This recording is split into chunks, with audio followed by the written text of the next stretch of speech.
Más en hdi.cl.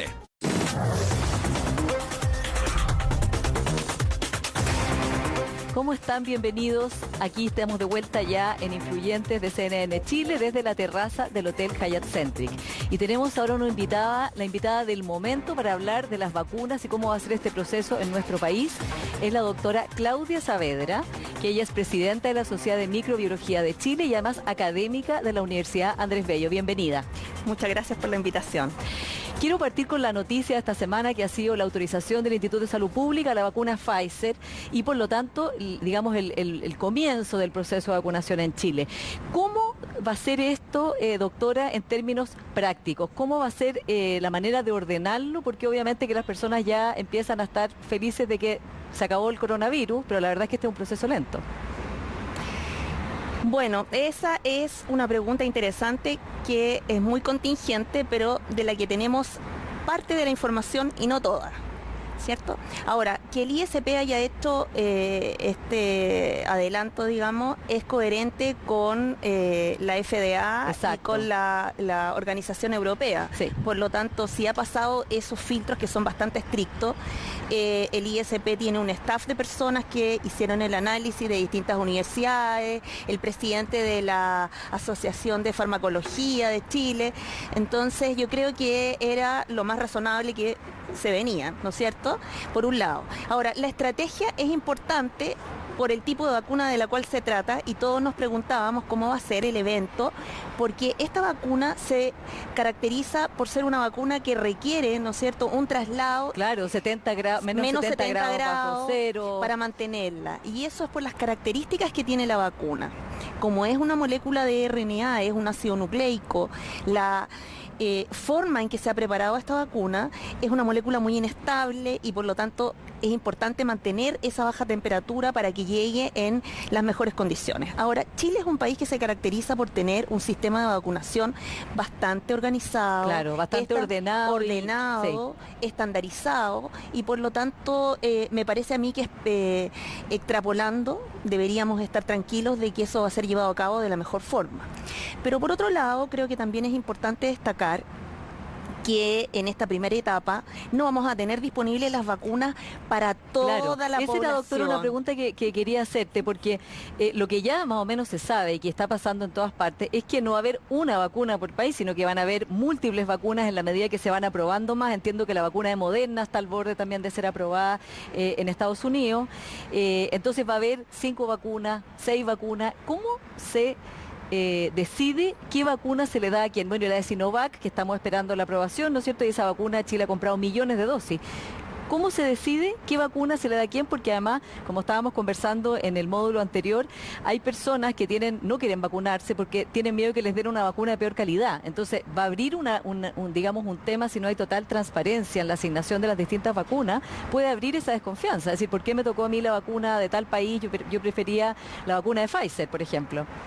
Claro, pero yo creo que al revés, tenemos que tener una actitud propositiva en el sentido de que estas vacunas que están en esta fase 3, en la que hay una serie de voluntarios que han comenzado el proceso de vacunación en diversos países, han pasado los controles y los seguimientos estrictos de acuerdo a lo que se espera que las vacunas generen los daños adversos, por decirlo de alguna manera, ¿verdad?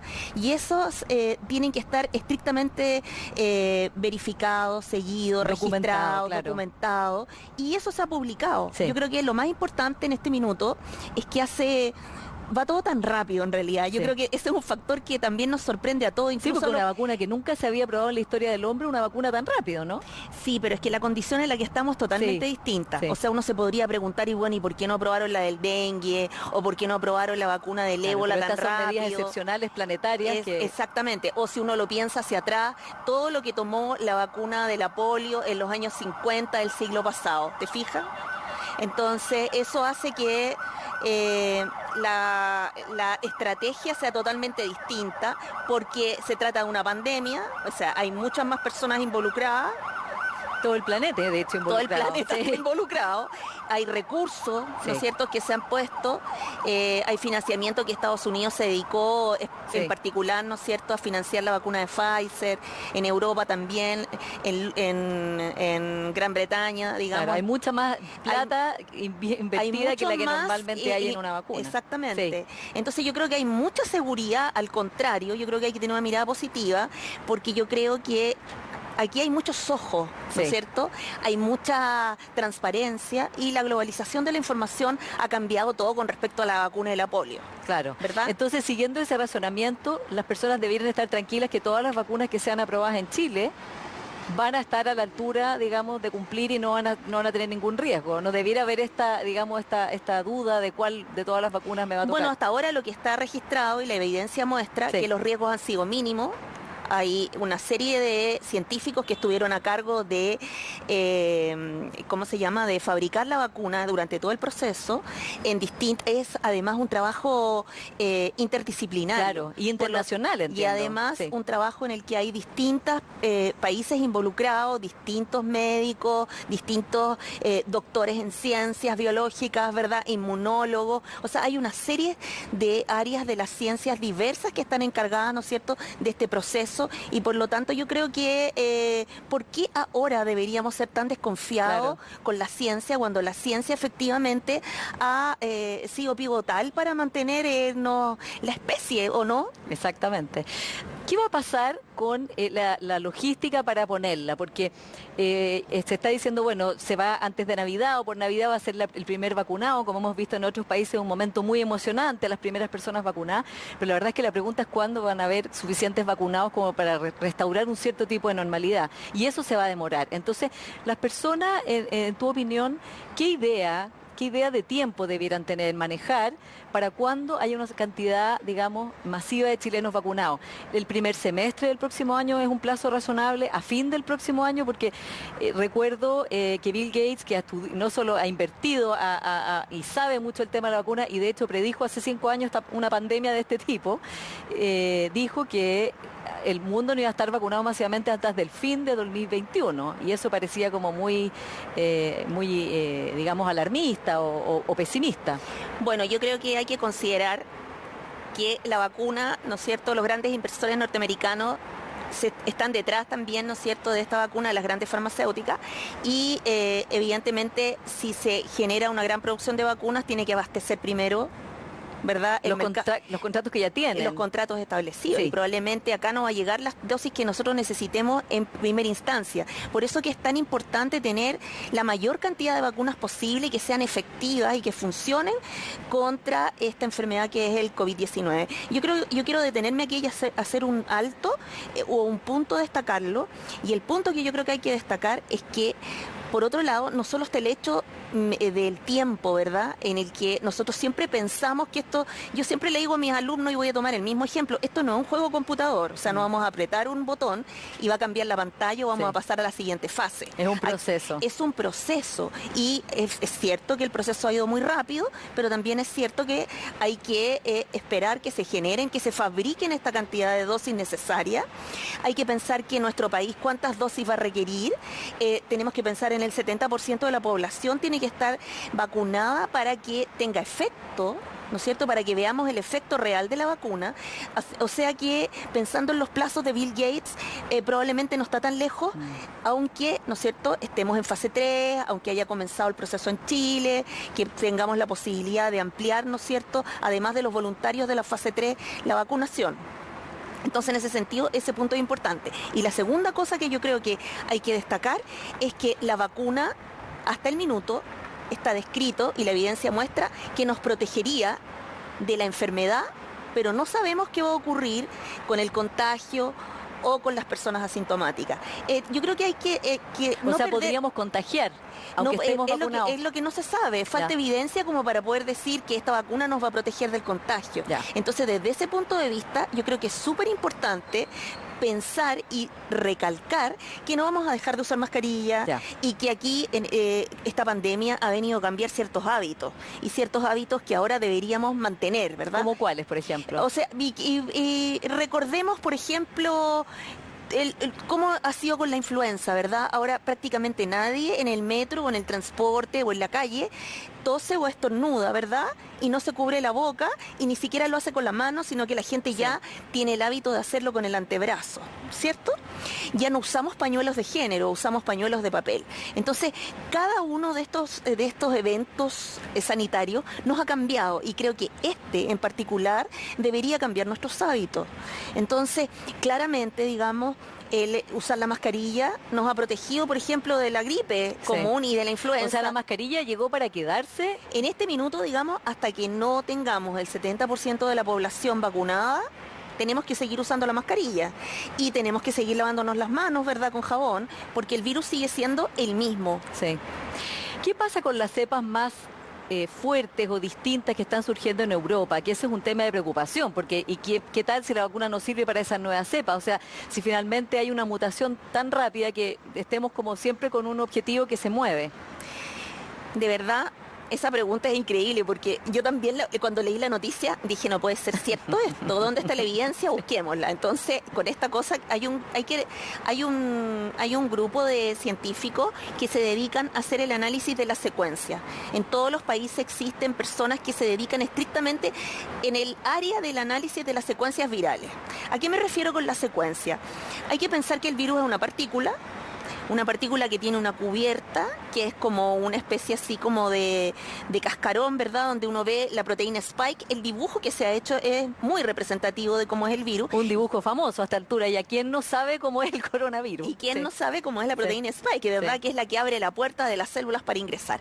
Entonces yo creo que hay que considerar que adentro este virus tiene material genético, y ese material genético va la información en lo que dice fabríquese muchos virus, y cada vez que el virus ingresa en la célula, ocupa toda la maquinaria celular, ocupa toda la infraestructura en pos de su beneficio de reproducirse y de hacer muchas copias de sí mismo. Sí. Ese es su objetivo, ¿verdad?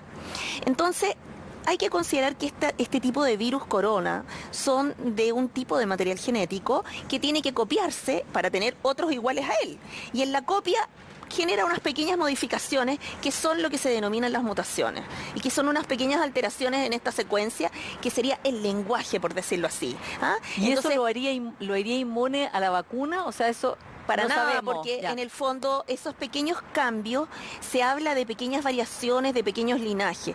Y por otro lado, lo que me preguntaste antes, Sí. o sea, hay tantas vacunas que probablemente todas las vacunas van a estar mirando, como quien dice, la parte externa del virus, Claro. el virus, el vestido que lleva, ¿cierto? Y podría ser, por otro lado, que entráramos a tener la misma situación que ocurre con las vacunas de la influenza. Claro. ¿De verdad? Porque nos hemos acostumbrado a vacunarnos todos los años. Sí. ¿Qué ¿Cierto? pasa con la duración de la vacuna? ¿Qué se sabe científicamente hoy de esta, por ejemplo, la vacuna Pfizer, que es la que está aprobada esta semana en Chile? ¿Cuánto dura? Esas son preguntas que aún no se han publicado y aún no se tiene una muestra suficientemente grande de personas inoculadas en las cuales pudiéramos decir, mire, esta persona tiene tanto tiempo inoculada y por lo tanto podemos saber cuánto va a durar la inmunidad. De hecho, incluso el tema de la inmunidad de las personas que han adquirido el virus, que han tenido COVID-19, ¿cierto? Sí. No es claro aún la evidencia, porque muestra que en algunos casos, por ejemplo, en España, donde se ha hecho seguimientos más o menos largos y grandes de las personas, hay personas que tienen una inmunidad de 6 meses, de 5 meses, pero otras en que no lo pierde. Incluso, o sea, es variable cuánto deja es de que inmunidad. aún la evidencia no es concreta y no podemos decir que cuando uno ha tenido el COVID-19, después la inmunidad es de 3 o 4 meses. Por eso es que uno tiene que cuidarse siempre. Y uno de los puntos relevantes acá es que uno se puede reinfectar. Hay evidencia de reinfección. Eso quiere decir que uno podría tener una infección, pasar esa infección y volver a tener otra nueva. ¿Es lo que ocurre con la influenza, Claro, o no? exacto. Entonces, esas son las cosas que hay que pensar. Por lo tanto, la vacuna, en este caso, nos va a proteger absolutamente del virus, porque en el caso de la vacuna en particular, de la vacuna Pfizer, lo que hace esta vacuna es que este material genético ingresa a las células nuestras y le dice fabrique muchos zapatos del virus, por decirlo de alguna manera, ¿verdad? En este caso va a fabricar mucha proteína spike, muchas llaves para entrar a la célula, pero solo eso no va a fabricar el resto del virus. Y lo que va a hacer esta vacuna es despertar a nuestro sistema inmune, levantar la alarma y decir, bueno, cada vez que veamos esto raro, veamos spike o veamos esta proteína, tenemos que tener todo un sistema de respuesta. Y ese sistema de respuesta lo tiene y de defensa es el sistema inmune. Sí. Y este sistema inmune fabrica estas proteínas que se denominan anticuerpos, que podríamos decir que son como los misiles Tomahawk, Claro. dirigidos contra Y que responden al virus. Entonces eso quiere decir que cuando el virus ingrese y cuando nos infectemos, entonces vamos a tener cómo reconocer que es un cuerpo extraño y lo vamos Sí. a destruir. Doctora Saavedra, ¿y qué pasa con un tercio, 37% creo que es el porcentaje de personas que no se quieren vacunar? ¿Qué pasa con ellas? Esta es una vacuna gratuita y voluntaria, digamos, en Chile. ¿Qué se puede hacer? Y sobre todo quiero también preguntar qué pasa con autoridades como el diputado Fuenzalía, que dice que tampoco se va a vacunar porque no hay certeza, etcétera. Yo creo que ese es un tema pivotal en este minuto. Es un tema pivotal porque se produjo efectivamente una controversia respecto a de que si nos queremos vacunar o no nos queremos vacunar. Y la verdad es que yo creo que no tenemos que olvidar que esto no es una gripe y no es una influenza. Es una enfermedad grave y es una enfermedad que deja secuelas. Hay muchas personas que han adquirido el virus, que han tenido han desarrollado la enfermedad y tienen secuelas de 6 a 9 meses después. Por lo tanto, eso significa que podemos tener personas que van a tener que dializarse, personas que van a tener problemas neurológicos, Con fatigas muy grandes, ¿no? muy grandes que le van a impedir, por ejemplo, volver a retornar a sus labores habituales, a sus trabajos.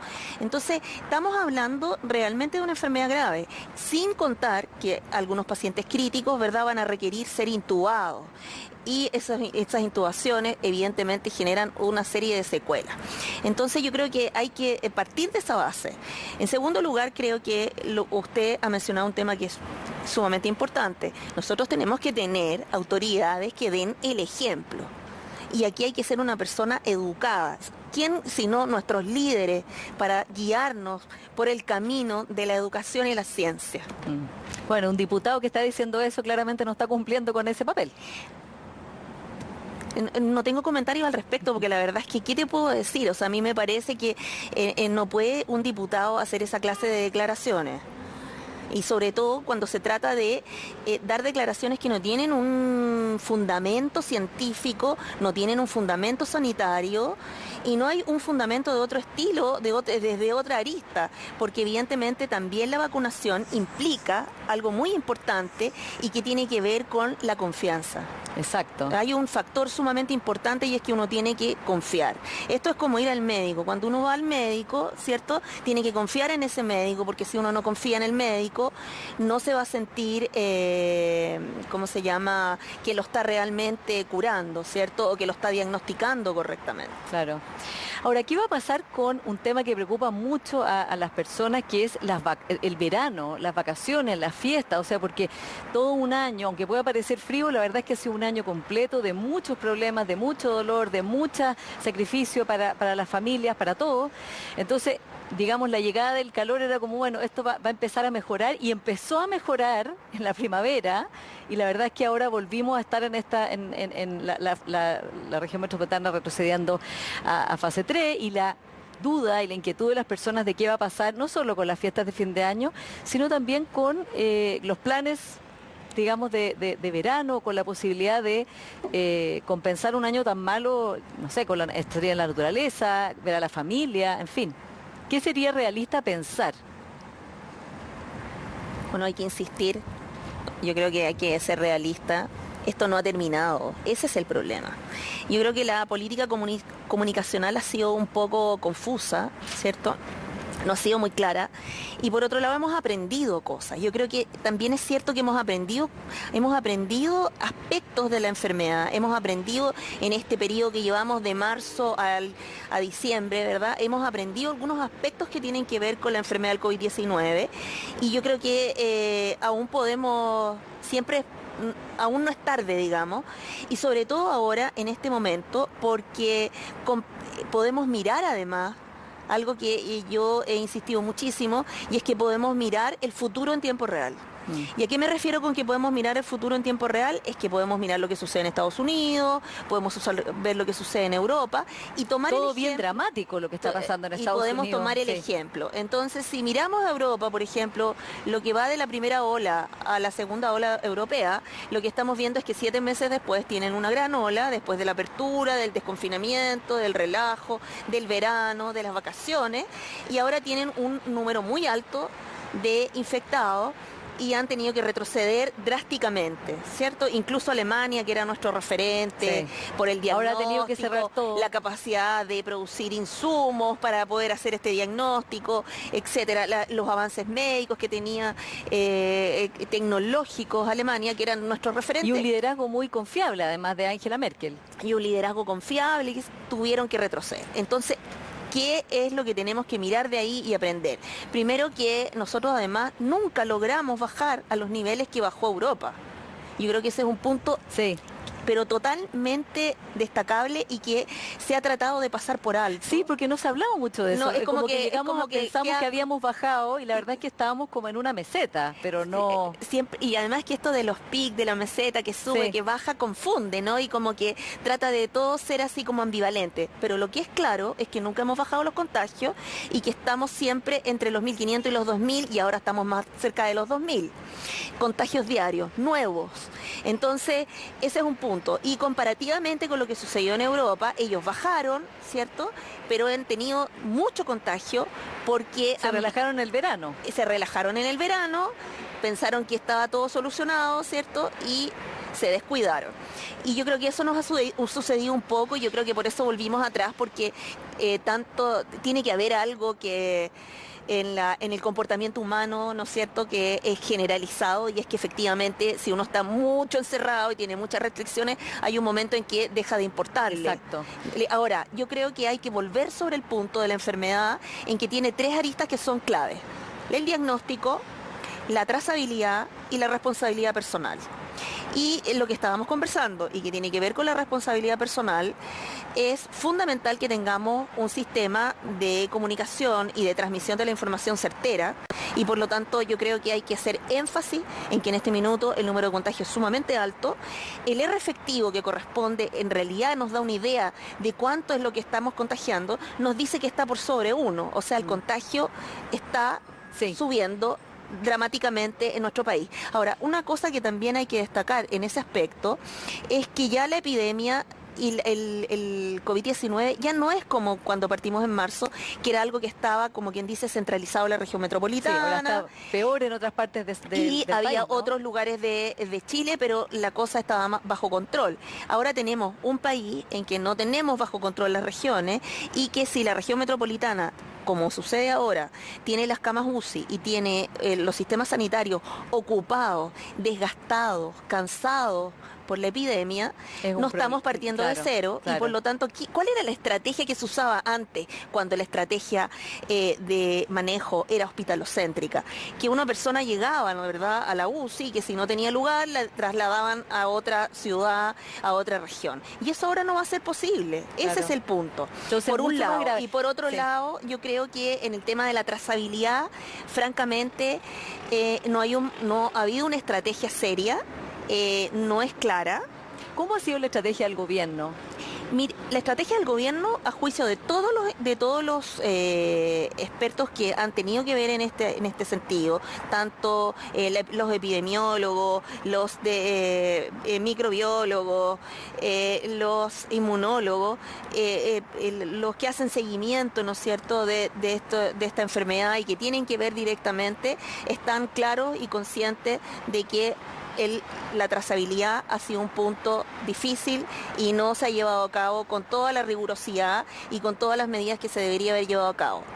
Si bien se logró tener y yo quiero destacar ese punto. O sea, hay que destacar que el diagnóstico fue algo en que se puso énfasis y se logró exitosamente gracias a una red de laboratorios universitarios y de un trabajo mancomunado entre el Ministerio de Salud, ¿verdad? Y esta red universitaria. Yo creo que eso hay que destacarlo porque se produjo una especie de conjunción de todos los involucrados que lograron llevar a cabo y sacar a cabo una red de laboratorios que es transversal Sí. a todo el país. Pero la trazabilidad quedó al debe.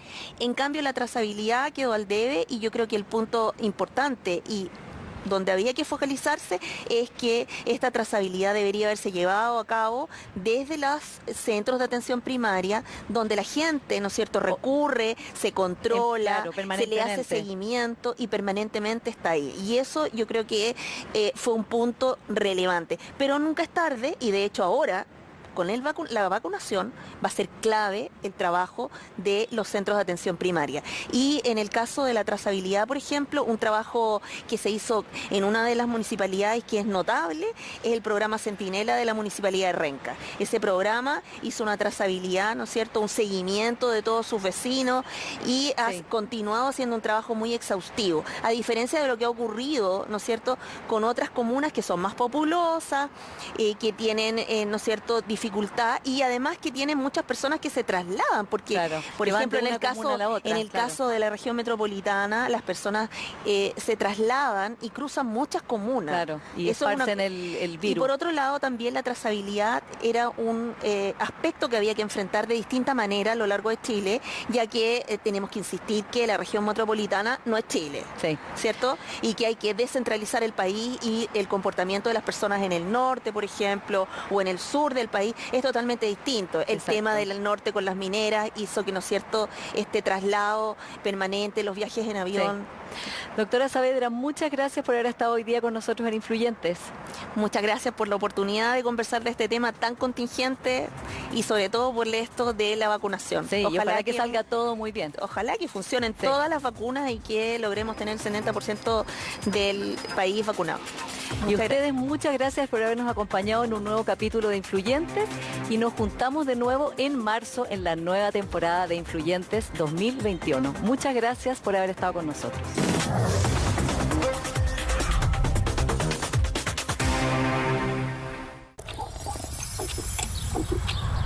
Mamá, ¿cuánto